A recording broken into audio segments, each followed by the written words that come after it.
Welcome to Flat Earth Debate Live. I'm your host, Nathan Oakley, and if you are new to this channel, or you've not done so already, then be sure to subscribe, hit the bell notification icon and join button if you'd like to become a Nathan Oakley 1980 channel member and keep up to date with the Flat Earth Debate. If you would like to support the channel, there is a super chat that runs alongside each of these shows while they are live. And there's also a PayPal, Patreon and crypto link in the info box below the video. Also below this video, you can get £50 for swapping your UK electricity supplier to Octopus Energy, and this is of particular note if you drive an electric vehicle. Most importantly, if you'd like to join the discussion, simply mute the page you are currently watching, then click the link in the info box below this video to join the panel and express your views on the nature of Earth. If you do join, please don't swear. If you do, you'll be ejected, and if you are, please don't try to rejoin the stream using sock accounts. You'll be warmly welcome back on the next stream. Please also share the show on social media. Sharing the show obviously increases the live audience, but this in turn increases the chances of a more diverse panel, so please share the show on Facebook and Twitter.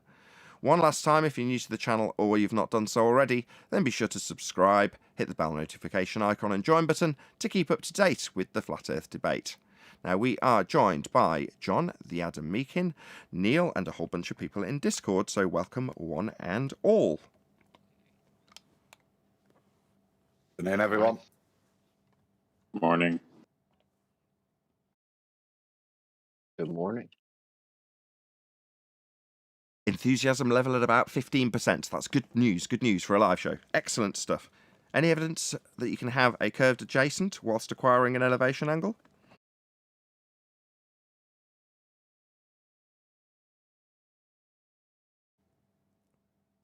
Come on, hit me with those bendy angles. Not in geometry. It's a big problem, fundies. I don't hear anybody backing refraction at all anymore. Quite the contrary. Straight line to the horizon, we're told. Locally flat, we're told. Can't have bendizontal if you're measuring an angle. Any evidence of a physical geometric sphere-edge horizon formerly known as the curve of the Earth?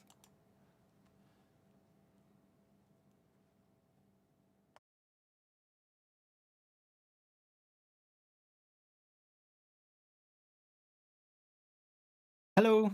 Hello, Arwin. I'm going to go no. And you'd probably need half of that anyway. Well, as you've mentioned it, any evidence of the R value, that's Earth radius?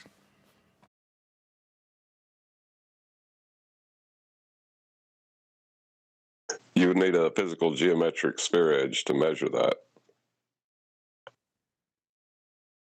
Yeah, we covered that. Any evidence of axial rotation of the Earth-based variety?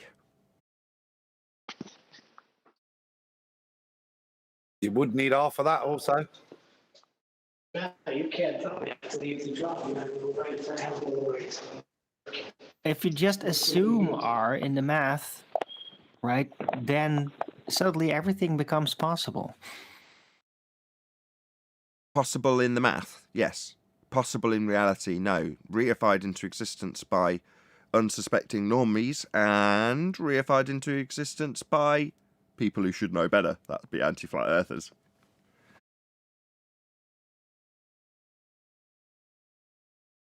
Any evidence of the distance to the sun?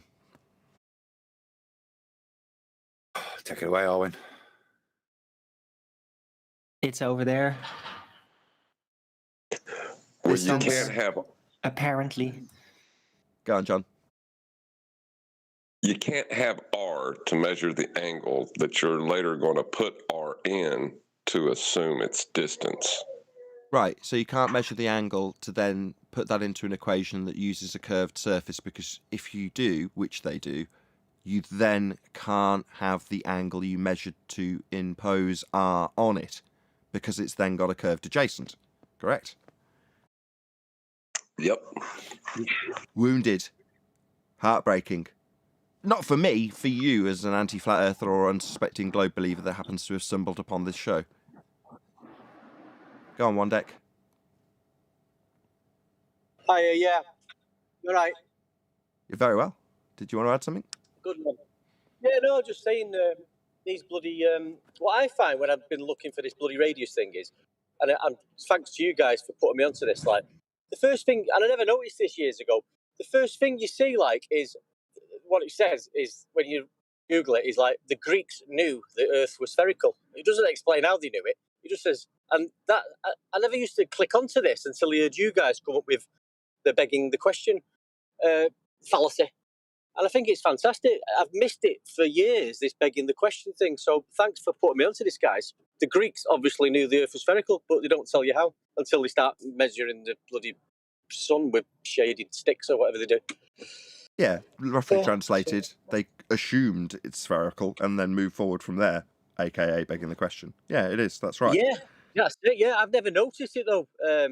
You know, I've read it on numerous times and not seen it with my own eyes that the Greeks knew the Earth was spherical. That's what it tells you all the time. They knew it. But It's then it almost goes on to tell you how they measured a shadow with a stick.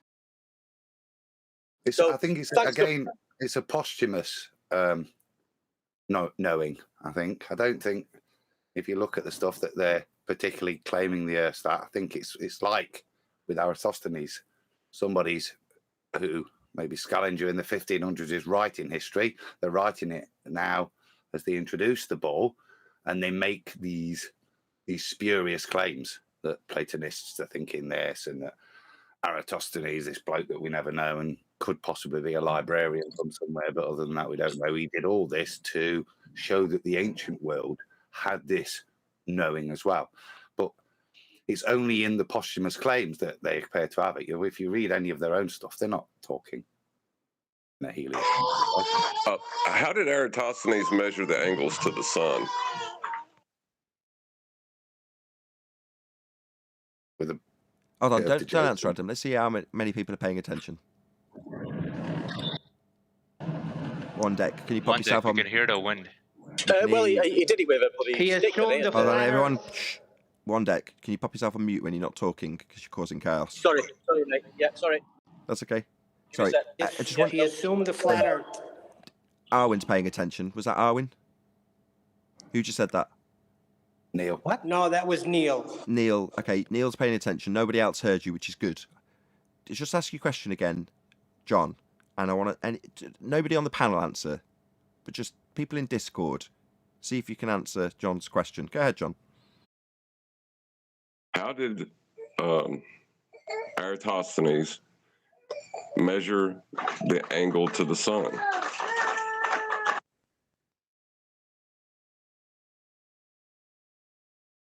Go on, one deck. He didn't. No, he did. According to the narrative. I thought he measured shadow lengths with sticks. Can I answer it? You know the answer, Arwen. I'm checking to see if anybody's counting on to the relevance. This is the most critical part of the question because there's an angle measurement involved in this assertion, right, John? So therefore, the question then comes, how does he measure this angle? Doesn't matter what the angle is, right? And there should be, off everybody's lips in Discord, the same answer, which you've already had from Neil. He got it immediately, but he's on the panel. He doesn't count. Do I count? Can I say? You can, yeah, you definitely count. Yeah, it's only Neil that doesn't count. No, the panel. You included, Adam. No, you are in the panel. By having a straight baseline? Like Yeah, you had to measure it with a flat baseline. AKA, he needed it to be flat. Earth needed to be flat to measure the angle to make this assertion. I'm sure John's got an ancillary summary to add to this. Go ahead, John, as it was your point. What do you mean, what? Oh. Yeah. I thought it was going to be something else. Say that? Oh, you thought it'd be something other than the revelation that to measure this angle in this assertion, it must be a flat plane that he's measuring. Yeah, no, it's just that, are we? No. Just that. No, I thought it was going to be the horizon, right? No, how do you measure the angle? You use the horizon, which happens to be only really possible on a flat plane, right? It's the same sextant issue. No, they're not using sextant. They're making the assumption, aren't they, that at midday, the sun is at the zenith and will create no shadow on the flat surface that you've mounted the stick. or that you've dug a well. So you're actually getting your zenith at midday, and that's what creates your right angle. They're then going to measure the difference at the same time in a different location and measure the angle that the sun creates, and then attribute that to curvature. To a curved adjacent, yeah, they can't do that. That Precisely. violates the first concept. Exactly. Measuring the angle, the difference that the sun creates, yeah, you're going to need a flat baseline. So you're going to need to do this by way of an equivalent and an elevation angle. A flat baseline, basically. A flat earth, basically. So that's why I'm saying, or I've drawn this out a little bit more, because it, as was the case with the Black Swan, I've learned from experience, while I get it and everyone on the panel gets it and we're all chanting it daily, it doesn't necessarily mean everyone who's listening in, even in the Discord server, gets the inference. So I'm going to labour those things. I use my example with Robin Poe, and it'll always serve as the same example. Her 115-mile shot across the Ferrari skyline, if you like, the mountain tops, and she gets a straight signal from the original source, not through the relays that they're designed to be set up with. Well, that means there's no Earth curve block in the way, was never said in the interview. So it wasn't made explicitly clear. Well, when you're measuring an angle to make the assertion, you need a flat baseline to measure that angle. It is as simple as that. If you're going to compare it a completely different location to a zenith position, then you're not going to be using that right angle because you're in a completely different location. You've still got to measure an angle, though. So you're going to need a flat earth, as is going to be the case with any assertion ever made from here on forward that uses angles. Where'd you get the angle? From a flat earth, Right. is the answer. So the only way ballers can even prove the ball is by measuring things on a flat earth. Exactly. That's why this has become my number one most favourite, glorified, bestest ever flat earth proof there can be. Because in any other example of a flat earth claim to be proof, they start with the justification with the premise of a sphere intact. Well, of course we beg the question. We already know it's a sphere. The Greeks knew it was a sphere. So we automatically assume it. In this instance, they can't do that. They've got to measure an angle. And as soon as they do, what are they going to do it with? A flat earth. Well, this is awesome. So you can't say, well, the Greeks knew, so we used a curved adjacent, obviously, because we knew we were on a sphere. No, you couldn't measure an angle with that curved surface. That wouldn't work.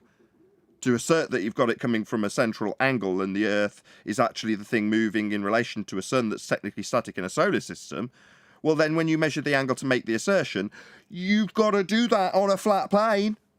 So we're starting flat plane also in this example. And every example where they measure an angle. Here's Al-Biruni. Thank you very much for perfectly timed screen share, Adam. I assume it's Adam. Is it Adam? Yeah. It is. Go ahead. I mean, this is one we stumbled on, wasn't it? They've been chanting Al-Biruni at us. Uncle Bobby using his assumption of the horizon. But before he went up that mountain there to see any dip angle to his horizon, he made the assumption first that because he can't just instantly know the height of the mountain, you can't take a ruler and take it straight down through the center of the mountain to the flat plane. He has to do a little bit of trig to calculate the height, and the way he does that is he takes two separate readings of the angle to the top of the mountain, θ1 and θ2, and then he uses d, the distance between the two measuring points. But for all of that to work, these angles have to be taken on a flat plane. For the trigonometry to be calculable, it has to be a flat baseline. Again, we can't have a bending baseline, otherwise the angles have no reference. They no longer have any significance. Perfect. Thank you, Adam. Absolutely epic timing. So this starts with a flat plane in every single instance. Well, I got so sick of having to utilise arguments like the Black Swan to demolish their claim in the first instance that we will be assuming Earth's a sphere. Well, no, because if Earth's a sphere radius 3959, as you will be assuming, as you demand, then every distance to horizon, that's Earth curve, can be no more than 1.2 times the square root of the observer's height in feet. and we have imagery labelled the Black Swan that shows the horizon, that's your Earth curve, beyond the geometric limitations of an Earth sphere radius 3959, therefore the Earth's not a sphere, therefore the horizon's not Earth curve, therefore you have no way of deriving the R value to assume it in the first instance. Refracting the horizon won't give you a geometric measurement of R also, so you're lumbered with no R value to assume. Now, as a beautiful progression onto that, what's that you got to do? If you demand we still accept that you can somehow shoehorn R in any way you so desire, how are you going to do that when you're measuring a flat baseline to get your angle? You can't. So not only can you not make the assertion in the first instance of an R value based sphere Earth, you also can't then justify the R value you're sandwiching afterwards because you needed a flat Earth to get there. Beautiful. I love the sextant argument. It's brilliant. Shout out Well, that's to... why we were so Go on. excited. I was going to say that's why we were so excited when 10th Man was dripping it out, because it was just like you say, a proof of flat Earth. Well, for that reason, I Well, think... it's not just Go on. it's not just the sextant either. Like the Eratosthenes method using the shadows, you have to pre-assume a flat plane before you can measure the angle. Absolutely. There's a lot of credit that needs to go 10th man's way because, as I've explained to QE on many times in the past, sometimes things need explaining to me 10 times over so that they finally cement themselves in such a manner that I can repeat them in a way that's clear in its understanding, can get around other people's objections or questions. You need it a lot of times. Now, with something as juicy as this, you can't eat the pig all at once. You've got to remove a leg and toss that out there first, which is what 10th Man did. So he's dripped the information out in the pre-show. So only the most dedicated of followers in terms of the Flat Earth Debate audience are going to be keeping up as he slowly dripped the information to us. And then when we're all of us, that is, including Neil, as he demonstrated admirably on this show, are at a stage where we fundamentally understand the principles behind the argument, that was when he started doing presentations. And he didn't even get to the first one before it turned into an argument with a globe head saying a sextant can only work on a globe. And then further to that, he laid out a little trap with an aspect of the sextant with the parallel lines that you need if you're establishing the horizontal plane, which is needed to measure an angle, with an artificial horizon. As soon as they do that, they're get out of jail in their mind free card, which is I'll use the claim of a dip correction to be a sphere dip correction. That's eliminated as soon as you use an artificial horizon. Again, dripped out by way of him just not telling us and then waiting for someone to stumble into the trap. And then, although he had told us that was an aspect of the presentations, again, you don't see the significance until 10th Man rubbing his hands together in his very Christian way. Somebody's going to walk into this trap eventually. And they did. It was Bob the Science Guy. Anyway, I'm going to do a quick shout out. So Coriolis Dilemma says, you ladder. We either have a constant 1,000 miles per hour wind, presumably he means at the equator, or the planes do manoeuvres in that same wind. Okay, I don't 100% follow you, Dada, but thank you very much indeed for the super chat. Really do appreciate the support. Should we move on? Any more on this? Any scientific evidence of gravity? I just wanted to add to 10's sextant trap and just redo me a little poem, if I could, because it's not just a folly, this. It is actually determining what... We were quite pleased, it describes how it works, why it works, and fundamentally what the horizon is being used for, which is a contradiction to how the ballers would to do it. So I'll read if that's right. To dip or not to dip, that is the correction. Whether it is nobler for the sextant to suffer the limitations of artificial horizons, or to take the eye against the sea of troubles and by opposing end them to define a level. That's how it works. And I think that's what's wrapped up the ballers, because they wanted to just bring this dip correction and use it as a proof that the horizon is the physical edge of a ball, and they all went piling into that. And Mitchell and 10th, I think, were both rubbing their hands equally, Nathan. Yeah, well, it got labelled the sextant trap. I think that's creditable to Mitch. He gave it that title, the sextant trap. Yeah, and that is the point. The sextant trap is the use of the horizon is to define level. It's a spirit level, and when they tried to reify the horizon as something, then the secondary functions, the other ways of creating level, demonstrate that that is not the premise. That is not within the math, and we've done a lot more work on that. But I think fundamentally, with the way 10th ably demonstrated what artificial horizons are, what they're for, really does blow out the water the fact that if you use, if you take the eye against the sea of troubles, yeah, that is just defining level. It's not reifying the horizon as the leading edge of a ball. Right, and if you eliminate that optical phenomena, let's call it horizon, as opposed to Earth curve, from the equation altogether, by way of artificial horizon, plumb line, bubble sextant, whatever, then you only establish a perfect horizontal plane parallel to the thing you're measuring. So there's no dip to do. There's no quote-unquote globe correction when they misrepresent what dip correction actually does. It adjusts when you use it with the horizon, that's a sextant, for your height above the level deck that you're measuring. That's all it does. But if you use an artificial horizon, you don't have to do that anymore because you're establishing a perfectly horizontal plane parallel to the thing you're measuring. Either the bubble or the mercury, the treacle, that defines your level for you there, you see. And the limitations of artificial. In doing so, it halves the angles that you can measure because you're measuring the same thing twice with an artificial horizon, and hence it's a limitation within the sextant. You can't measure above 60 degrees really. You struggle because you'd need a bigger device, and that's the limitation of using artificial horizons. It limits the measurable angles you can achieve with the sextant because you are generating the flat area within the actual measuring equipment off the surface. That's what defines you flat for you there.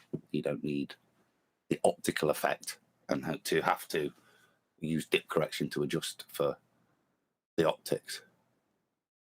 Exactly, and in so doing, as you mentioned, because you're using a reflection, you suddenly have to halve the number of useful degrees on your tool, regardless of how big it is. I mean, yes, you can extend the tool, but it's still the principle halves the tool however much limitations the tool has, or however far the scope goes in angle.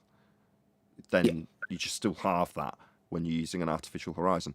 But that limitation to the tool is obviously greatly outweighed by the fact that you're then establishing it without needing to use a horizon and do dip correction.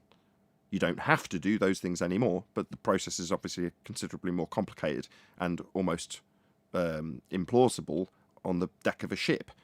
There's a reason why they use the horizon. Yeah, impossibility. Even to the point that if you look at the artificial horizons that 10th was showing, it's really important that surface is flat, stationary, and not undulating in any way. So ships, one thing, and just ruin it. But even to the point they'll put a pyramid over the top to prevent any wind disturbance of that surface as well. So even just a light breeze over it is sufficient to affect your reading. So hence why it's obviously you just wouldn't be able to use that at sea. I've not seen that. So they put a two-sided pyramid shape over the mirror. Is that what you're saying? Yeah. And then what you have to do with that as well is then reverse the pyramid as well. So you have to take the reading so that any refraction that occurs within the glass is negated for. So you take double readings and swap it over just to negate any. And I can say this with confidence, having only just heard it for the first time. The only reason this is being done is to geometrically establish this parallel. That's the only purpose. Correct? Yeah, that's it. To establish your baseline that you're going to draw your horizontal lines up from your zenith and the star's GP, those horizontal lines, you're establishing that baseline to put those two on. Can we get through the rest of the housekeeping questions? 'Cause Sleeping Warrior's in the chat, and he did send me a message about something that he deemed important enough to raise as an issue. So I did want to air that on his behalf, if we can get through the rest of the housekeeping. Any scientific evidence of gravity? I did ask, but nobody answered.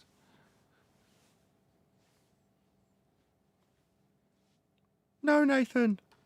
It's all in the maths. It's reification fallacy. Yeah, I agree. Negative to everything. On to Sleeping Warrior. Any single viable hypothesis from any of the fields of astronomy, cosmology, or astrophysics?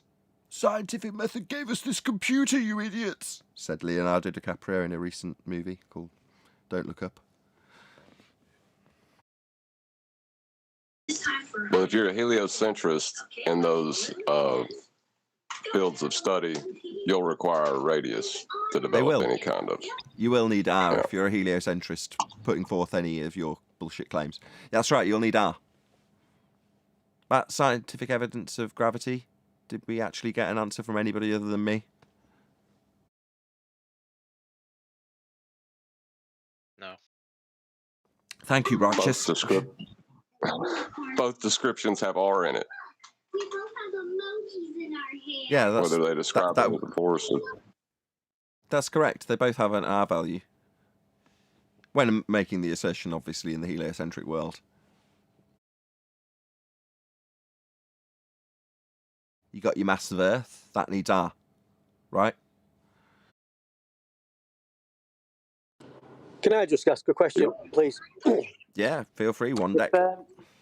If I'm talking, I get into these conversations with people. I'm obviously still catching up with things and learning as I go along with these debates. I've heard you guys talk about obviously the Newtonian gravity and the bending space-time one. Am I safely to say now that if I'm having a conversation with a baller and they're bringing up this mass attracting mass, I can just kick that right out the window and say, "See you later." That doesn't exist anymore. Yeah, it's been superseded. It's a few days off, but 107 years ago. Great, that's fine then. Yeah, as long as I just wanted to clear that up. The reason you'll find they cling to it so dearly is because it's actually considerably easier to kick Einsteinian pseudo-Ramonian force space to the curb.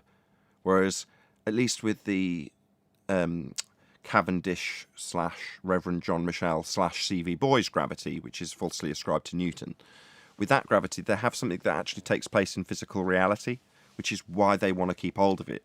So you'll find that there's it's like trying to get a rag off a dog when it comes to them relinquishing this 107-year out-of-date mass-attracting mass nonsense that, as John just points out, needs R for the assertion, because they've got the mass of Earth, M2. Well, that needs R. Well, that is something that exists in physical reality. Mass in physical reality is asserted by them to attract mass, as demonstrated by the quasi-experiment known as the Cavendish experiment. Well, pseudo-Ramonian force space-time bending is a mathematical concept. So that's gone instantly. Doesn't exist in physical reality. It's merely a mathematical description conjured in the mind's eye of Einstein. That's what that is. By comparison, it doesn't physically exist in reality. So they basically made things worse for themselves, then, haven't they, really, in doing so? Well, they need a force. When you relinquish it by transposition from Euclidean to force space pseudo-Ramonian, you end up in a position where you don't actually have a force anymore. Then you end up with the quotes from people like Musa: "Gravity is not a force." Or Brian Cox: "There isn't really a force of gravity at all." Well, those are very difficult things to get around if you are in a paradigm where there are certain circumstances, most of them, that require a force. So if you've only got a quasi-non-existent pseudo-force in a mathematical description and pseudo literally named that force space, that's length, breadth, depth, and time being a conceptual medium that we do not experience, then there's no argument to have. But they need it to be a force. So they keep hold of the old and busted, dusty old 107-year out-of-date mass-attracting mass because it's physically in existence in their mind, even though mass doesn't attract mass. Hopefully that answers you. Anything else you wanted to ask, one deck? Feel free.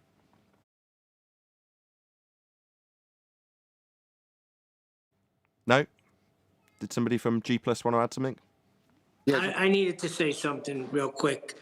In that movie, you forgot to leave out a very significant part where the guy in NASA tells Leonardo DiCaprio to keep it simple, no math. And as the doors close on the train, Leonardo DiCaprio said, "But it's all about the math."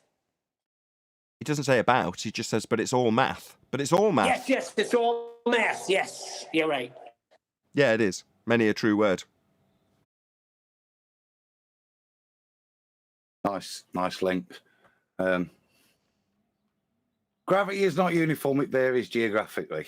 Yeah.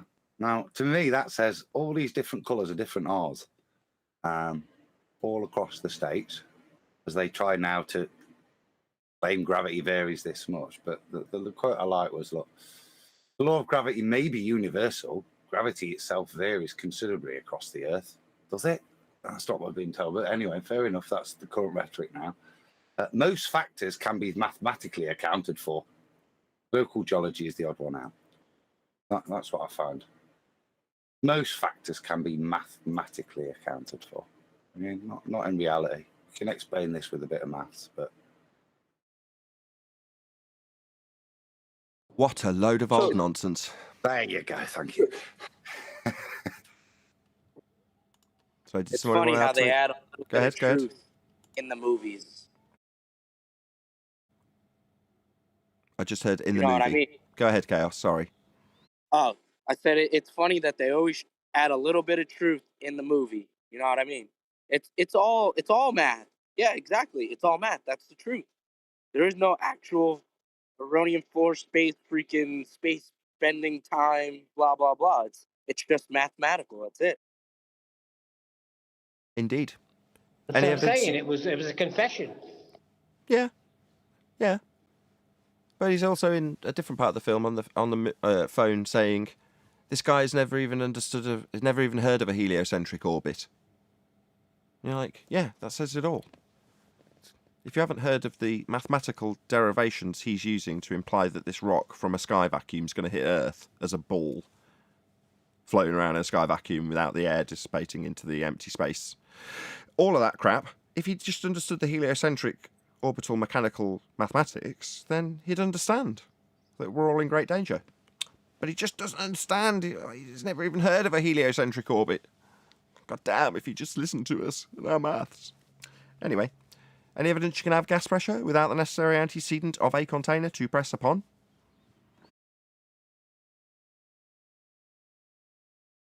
Nope.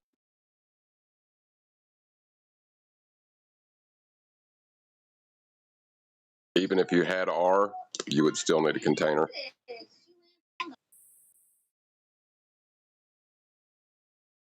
Alrighty then. I think that's the end of the housekeeping. Did we cover everything? I believe we did. I'm sure someone will tell me from the chat if we didn't cover one.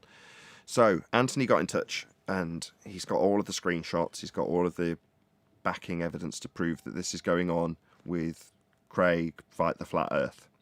And as much as I don't typically engage in these sorts of things, you know, Anthony, as I say, he stressed the importance. He wanted to prove that it was actually happening. And as much as I can tell, it's just another demonstration, a bit like Neil, of Anthony sharing his pain. Now, you know, the anti-flat earthers do this exact same thing. You know, they go around, they moan, they take screenshots and say, look how this person's got this wrong. And it eases their pain temporarily. Well, you know, for Anthony, as he sent the screenshots and can prove this is happening, I'll share it with the audience so that you know that this has now been documented for you to all know that it has happened. Right? Craig, Fight the Flat Earth, has been stealing Anthony's jokes. It's an absolute outrage. Yeah, if he's going to nick anyone's, nick mine and Temps. They're miles better than Tony's. I mean, this is a demonstration of just how it's got in this community. I'm very disappointed. You should be concerned with how you prove Earth's flat, not about whether or not someone's stealing your jokes. Aren't you in pain about flat Earth, Anthony? It's wrong. It's wrong. You should be in pain about all those people who are right when they tell you it's a globe. That should be causing you tremendous pain. Why are you worried about jokes? This is very serious stuff that you're not concerned about.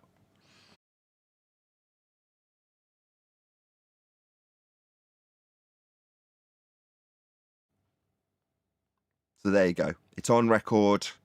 Everybody knows now. Craig's a joke thief.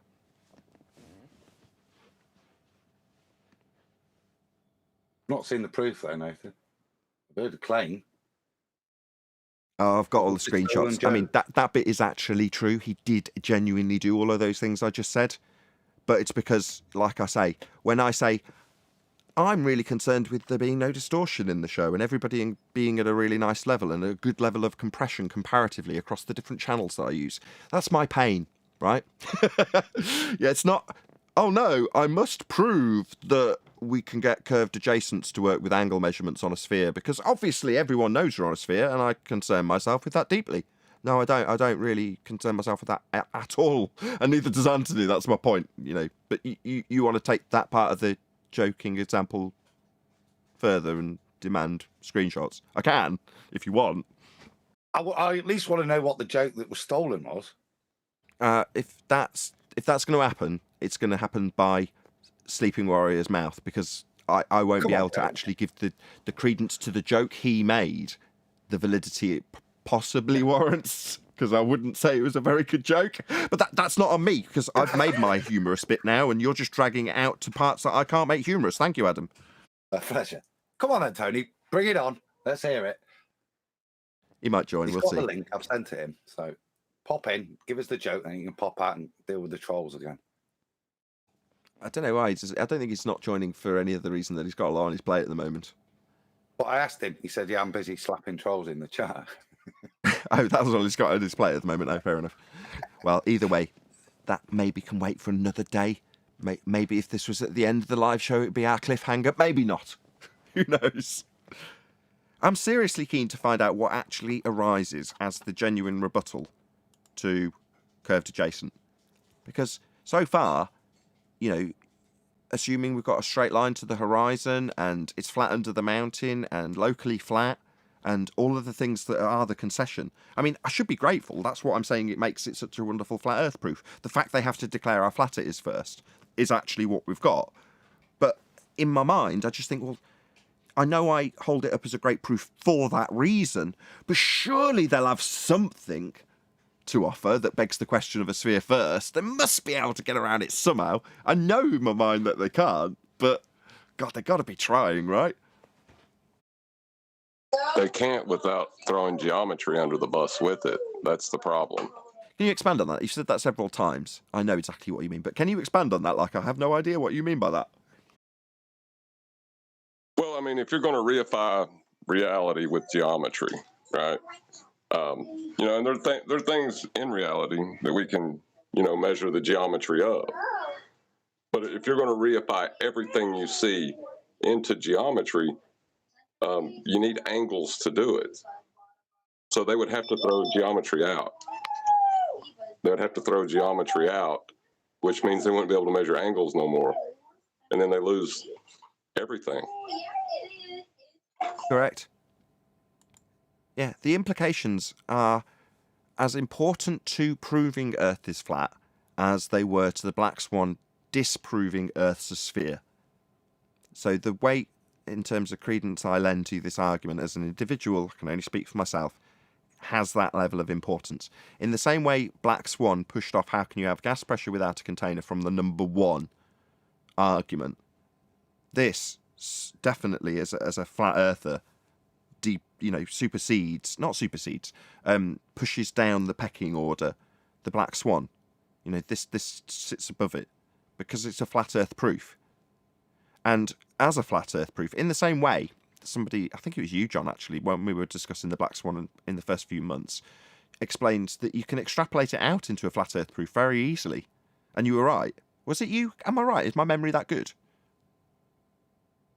Yeah. It's the Black Swan was always a debunking of heliocentrism. It wasn't a flat Earth proof unless you make the next couple logical steps. Yeah, I'm right in my memory. It was you that said it. And you're absolutely correct in that. You can just take one or two logical steps further to the Black Swan argument, the modus tollens logical consistency that debunks Earth sphere radius 3959, and therefore assert it as a flat Earth proof. But that's one step on from the argument. And in the same vein, you can take the curved adjacent argument and utilize it to debunk the assertion that you can, measure an angle on a curved surface. That's how it's phrased in terms of its assertion as a globe debunking. But in the first instance, it's a flat Earth proof. It shows that to make any of these assertions of a globe, you've got to measure Earth as a flat surface first and utilize that aspect of it to make your claim. So further to that, you can't therefore measure a sphere with a curved adjacent if you're measuring an angle. Actually comes after the fact that these angles are measured on a flat plane. So the housekeeping question is phrased towards our opponents or anti-flat earthers, but ultimately speaking, that is actually the next step in logical inference. If you're measuring an angle, you're going to be doing it with reference to how high you are off the flat surface. So therefore, flat surface is required to do these measurements. Well, that's the first thing. Further to that, you can't have a curved adjacent when measuring an elevation angle. So the housekeeping question actually stands as the next logical step. Right. Well, the initial claim would be that you need two straight lines to measure an angle, and then, they would come back. We live on a sphere, so then that question would be valid at that point. Exactly. It assumes someone's going to beg the question and assert it with a sphere belief behind it when you ask that question in the housekeeping. The more I think about that housekeeping question, which I'll give all credit to QE, it's his phraseology. It's just an amazingly phrased question. He's not here. I'm not blowing smoke up his ass. He's probably not even watching. He's probably not even out of bed. But I offer the highest admiration to that phraseology. Very, very clever. You could easily phrase it into a geometric assertion, and no discredit to someone like Bev who does that. That's how he's taken it. But QE's done it in a very different way. And I just think it's amazing. It's a very, very clever argument, great housekeeping question. And not that I was losing sleep over Earth not being flat. It's one of those that you think, yeah, it doesn't actually shock me. It doesn't reaffirm or affirm any belief that I did or didn't have. It's just yet another thing that shows Earth's flat, as I know it is anyway. But for the people who oppose us, man, this has got to be devastating. It must be. Want the three questions reading, Nathan? Okay, yeah, I'll gen you up before you do. So QE also developed three questions, ancillary questions to the housekeeping question, which is a lot more broad, that you can phrase. So maybe if you've got a pen and paper now, get this scribbled down. Or if you're an anti-flat earther or globe believer, follow along and answer the questions. Go ahead, Adam. There. Follow these three easy steps. Three simple questions to ask them. Number one. Are sextants used by mariners to successfully navigate using the relationship between the Earth's surface and celestial objects? Okay, we'll pause at that moment. Got a fair old few people in chat, about 100 people in chat right now. So, let's bring up the chat. I'm going to ask Adam to repeat the first question. It's a yes or no answer. And I'd like to get the straw poll, or whatever you call it, from the chat. So, you've all heard it once. And hopefully you're all typing into the keyboard as Adam reads it out for the second time. Go ahead, Adam. Can you read it again? So question number one. Are sextants used by mariners to successfully navigate using the relationship between the Earth's surface and celestial objects? About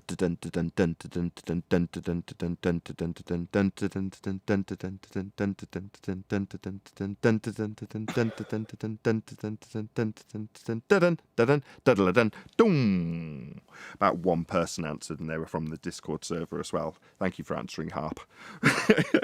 A few more have. I lie. A few more have. Yes. Martin Noyne, T. Brown. Anybody said no? Nobody said no. Yes. Okay, good. Excellent. So the answer is yes. Question two then, shall we? So question two. Are sextants used to obtain elevation angles from your position to celestial objects? I'm going to get Adam to repeat the question in a few moments' time so you can get it absolutely crystal clear. And with me now speaking, that defines the break between this and the last question. So Sleeping Warriors just said in the chat, why did the frog cross the road? Splat. Well, that's the definition of the defining line between that and the next question. So everyone's saying yes so far, but I'm going to get Adam to repeat the question again. Question 2. Question 2. Are sextants used to obtain elevation angles from your position to celestial objects? Dun dun dun dun dun dun dun dun dun dun dun. Woo! Yeah, plenty of yeses. So the answer is yes. Okay. Question 3. So question 3. Can you obtain an elevation angle from a curved adjacent, i.e. curved baseline, a spherical surface? Oh no no no no no no no no no no no no no no. I was going to answer that.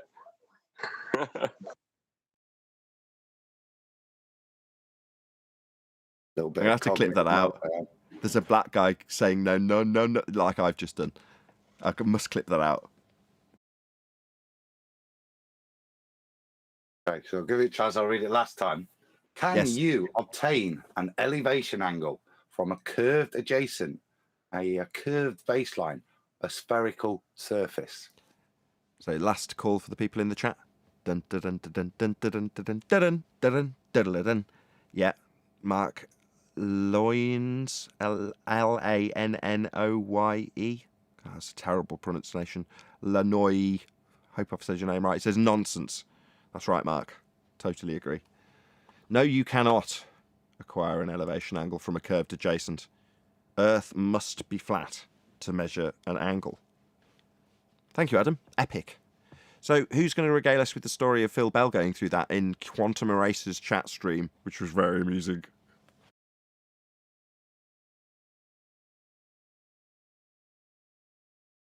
That was me reading. Before you do, John. I was going to say, before you do, the reason I thought the Black Swan, just to relate it back to the Black Swan one more time, was the Black Swan made heliocentrists throw out measurement, right? This question, if they wanted to keep heliocentrism, they'll have to throw out geometry, which is seems like a larger step. It's actually the same thing. When you say they throw out measurement, you're talking about measurement of Earth. So geometry, that's what they had to relinquish. They'd already, with this argument, they've already relinquished the geometry. Yeah? The geometric horizon only exists in the maths. End quote, the rumpus. Right, that defines the end of their geometric claim. Black Swan has destroyed it. So then we get back to this. Well, what we're going to actually do, what is the world? How's it actually navigated? How do you establish your position? Oh, well, you do it with a flat baseline. Yeah? So we're going to be doing this geometry, and it is flat. And if you're going to claim after the fact that it's spherical when we've already debunked your spherical geometry, then you're going to have a trouble when you threw it away with the Black Swan argument. All refracted, bent lines to everything. You're definitely not getting straight lines from that then. Yeah, you can just try and forget that you all said it, but it won't change the fact that your geometry and your geometric physical sphere edge Earth curve horizon is still beyond the limits of the Earth curve edge asserted at radius 3959. Yeah, Black Swan. That's still the case, regardless of whether or not you ignored it or barked refraction. If you bark refraction, that ain't going to give you a straight line to measure an angle with. If you stuck your head in the sand, yeah, the geometry that we're doing with this sextant is flat. And your geometry was debunked with the Black Swan. It's time to wake up and smell the roses. Hiya. Is the obviously I don't know if the sextant's still in use or it's an old angle measuring device. What are they using now, and is that updated version still using angles in the same modified way? Number one, it's absolutely still used. The most recent article I've seen on the subject, specifically relating to the sextant, is NASA used them in space. I kid you not. Yeah, seeing that. That was funny, that, yeah. Yeah, so very much still used. Yeah, it's a glorified protractor. It's never going to be superseded by anything. It's just a glorified protractor. It's like saying, do we still use protractors? Or did we invent some Hugelschmerz that does a better job now? No. Measuring angles is just still the same as it always ever was. Yeah, I agree. It's just the reason I asked. I was in another conversation and the guy was talking, saying, well, that's an old thing that they don't use that anymore. With technology's moved on. I was still trying to sort of say, well, it's still an angle measuring device. Just because it's old doesn't mean that this isn't how it's used, and you can't have a curved adjacent. But he was just trying to run away from it and say we've moved on from them, we don't use that, and now it's all changed. And you know what it gets like with these people. Yeah. What I hear when someone like that says that is la la la la la la la. I'm not listening. It's a technically correct statement, because they will, most stuff, be using modern equipment, but all of them will have a sextant tucked away in case the electrics go, in case the GPS goes down. All of it, if all the modern equipment goes, the way in which people were trained to sail at sea, the course they go on for emergencies is how to use a sextant to navigate. If you strip modern technology, so it's a complicated thing to do. You need charts and all sorts of. You're not going to choose to do it if you're cruising around the Med and you've got GPS everywhere. It's a pointless task. But if you are lost, then it is the method to get you there. It's not become obsolete because it doesn't work anymore. It's become obsolete in the sense you don't bother to do it because you've got technology to do it. No, it's the wrong word. for you. No. Yeah. Redundant. Not obsolete. Redundant. Yeah. But it's still fundamental. Even Wolfie, when he's started to take this on, he's in his cockpit and he cracks out his pilot's sextant. So if they're in a pickle and their equipment's failing them, they've got a sextant. That'll have a bubble in it, I would have thought. Yes, but I would imagine. Yeah. So no, it's not. It's not even redundant, is it? It's an emergency backup. It isn't redundant. It's just. I mean redundant in a different term. So it's redundant. It's there if you need it, as opposed to like certain parts of engines that are very high pressure might have an extra valve that isn't used in case one fails because you need redundancy. Yeah? In other words, if you only had one and it failed, you're screwed. Well, out at sea, if your GPS battery dies and you don't know how to navigate using the stars, you might be lost at sea. So you need the redundancy. That's why they have it on an aircraft. Because in case you haven't got any other method of doing it, you've got the most basic means of doing it. Measuring an angle with an angle measuring device. Well, if you've got all the charts, which they've presumably got stuffed in the same box as the sextant, they can figure out where the hell they are if everything else has failed. Well, that's redundancy, as opposed to redundant because we don't need it. No, introduced as a redundant factor to the aircraft because they might need it. You don't want to need it. It's basically 100% reliable backup. Yeah, exactly. A backup. That's a better term. Backup as opposed to redundant. I think I can make a prediction, though, because Brian's mentioned it a little bit, and I've talked about it some, is that when we start looking at the other forms of navigation, I can about guarantee you they're all going to presuppose a flat plane.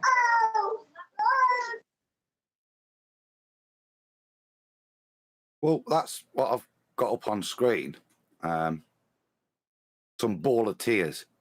When we're talking about how this sextant works and we plot it on charts, Rob Durham did a great thing with his AutoCAD, and he back plotted the circles of equality, and you can see when they're back transposed, calculated and used on a flat Mercator projection to be accurate. When you then put these points back onto a sphere projection, you can see the circles that they are no longer circles. Therefore, the whole premise of how it's supposed to be working no longer works. None of these measurements that we take from a flat surface even work if you try to apply their locality onto a sphere projection. And yeah, shout out to Rob for that, for the great phrase, proper ball of tears. Epic. Yeah, big shout out to him.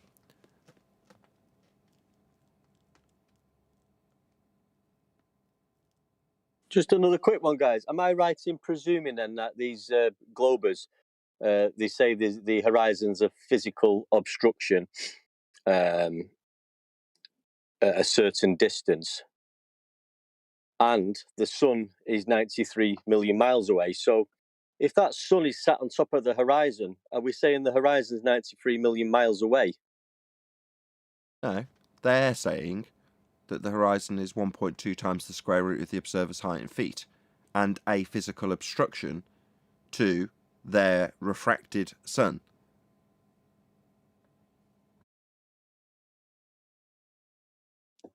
Yeah, so if they're looking at their horizon with the sun on that horizon, which they say is 93 million miles away, they're saying their physical obstructed horizon is 93 million miles away. No. Are they? No. In the same way as if I look at the sun at a claimed distance of 93 million miles and I put my hand to block the view, well, my hand's at 3 feet away or 2.5 feet away. Doesn't mean that it's suddenly at 93 million miles because it's obscuring the view. Their claim is that the physical geometry of a sphere-edge horizon blocks the view at 1.2 times the square root of the observer's height in feet in geometric terms. So the horizon's the obstruction to the sun at their claimed distance of 93 million miles, which they'd need R to claim, and they haven't got an R value to claim it. So it's absurd in every instance, but ultimately, no, that doesn't place the horizon at 93 million miles, so I don't really understand why you'd see that would be the case, but there we go.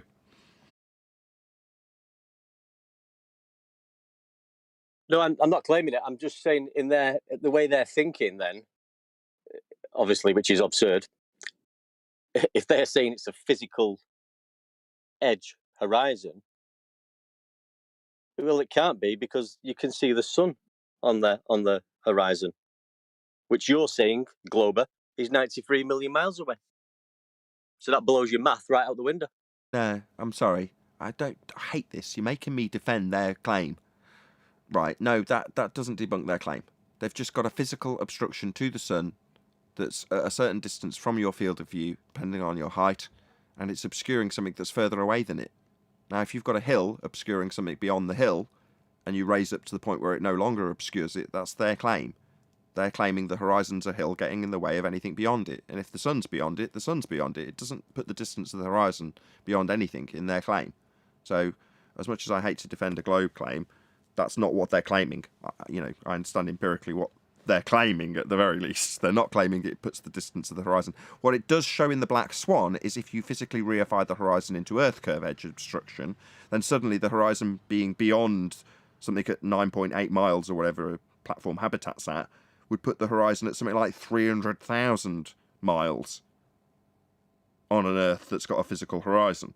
Now, obviously, physical hills don't move their physical location to 1.2 miles to in excess of 300,000 miles on a given day. Hills don't tend to do that with their physical nature and all, but Earth curve does because it's not physical. So it's not physical Earth curve. The horizon's not Earth curve. It's just not at 93 million miles or not claimed to be either. Sorry. It's the maths of it is you're at 0, the sun's at 93 million. If you're at 1 foot, then the physical obstruction is at 1.225 miles away from you. So the sun is 93 minus 1.25 miles away from the obstruction. If you go up 10 foot, it's what, 12 mile, is it? Something, I don't know, whatever that'll be. Let's call it 10 miles, yeah? So then your horizon is at 10 miles and the sun is 93 million minus 10 miles away from the horizon. That's the only mathematical change you're doing there is because the higher you go, the further you can see to the obstruction if it's a physical ball edge. Therefore, it moves further away. Yeah, your distance to the sun stays the same, but the proportionality between you, the horizon, and the sun is what slides as you go higher. Right. Hey, Or Nathan, if the weather changes, as is the case with the Black Swan, moving a physical geometric location beyond its physical limitations. So therefore definitely not an Earth curve edge obstruction as marked with an X labelled horizon in the physical Earth curve edge mathematics called Earth curve maths.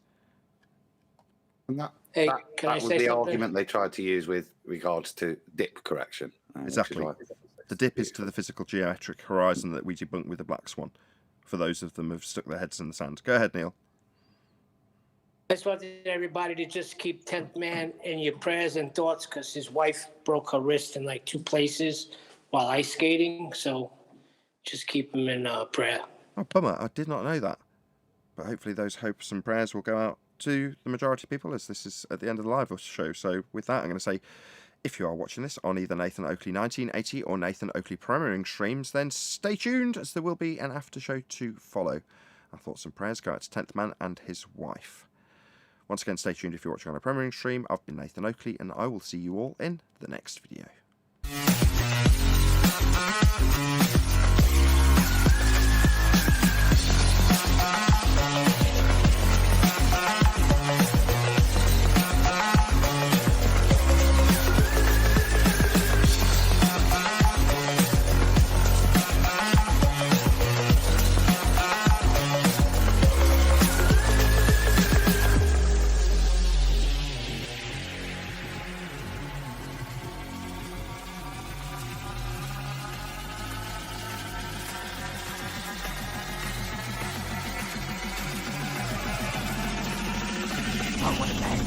What a lovely day!